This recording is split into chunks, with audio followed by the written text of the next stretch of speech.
नहमदुहु व नुसल्ली अला रसूलिहिल करीम, अम्मा बाद।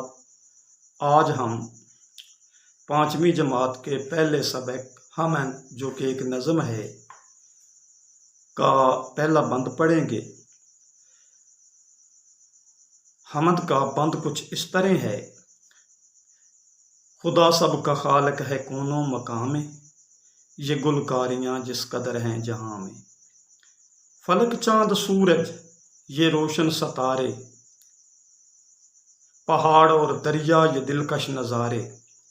पहाड़ों से गिरते हैं पानी के धारे, कि शबनम ने फूलों के चेहरे निखारे। खुदा सब का खालिक है कौनो मकाम में, ये गुलकारियाँ जिस कदर हैं जहाँ में। आज का हमारा लेक्चर सिर्फ नज़म का पहला बंद पढ़ना ही था। क्यों कि तलफ़्फ़ुज़ की अदायगी के लिए बंद पढ़ना बच्चों के लिए बहुत ज़रूरी है। अगले लेक्चर में इंशाअल्लाहुल अज़ीज़ हम पहले बंद की वजाहत करेंगे। वमा अलैना इल्लल बलागुल मुबीन।